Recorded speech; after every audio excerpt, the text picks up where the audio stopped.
The UNICEF and the IPC-IG present a series of 4 practitioner notes on social protection. I think we all know that the COVID-19 crisis had devastating socioeconomic effects across the Middle East, North Africa countries, which is also significantly worsened now by rising food and fuel prices.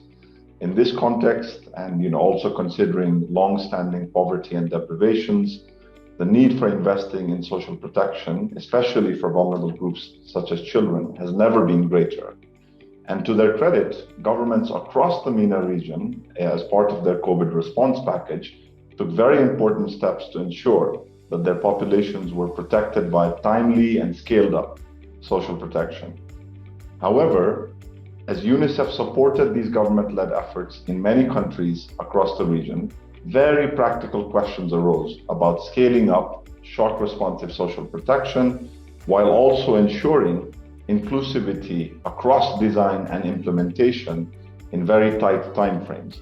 So, for example, there were many questions about how to ensure inclusive targeting when lockdowns limited the ability of government and partners to identify and register beneficiaries. Factoring in gender, disability, and other considerations also became more challenging in this context.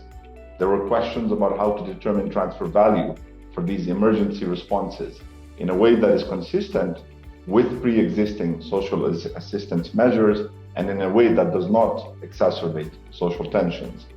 There were also questions about how to ensure timely information for rapid responses when the lack of digital infrastructure in many countries, especially in remote areas, was a significant impediment. And then there was also questions about how to ensure that most vulnerable families on the move were included in these responses and were not left out. This motivated us, to work with our long-standing partners at IPC-IG to produce a series of topical practitioner notes that can help those practitioners designing and implementing social protection programs to ensure swift and inclusive shock-responsive social protection, building on the lessons we've learned as part of the COVID responses in MENA, but also globally. We are proud to be launching these 4 notes in collaboration with IPC-IG. The first one is on inclusive targeting, identification, and registration.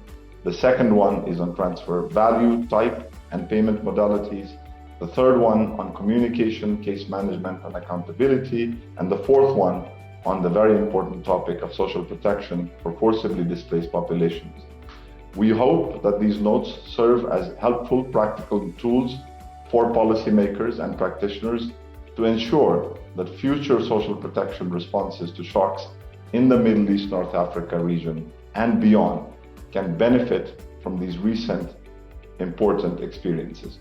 We hope you enjoy reading and using them.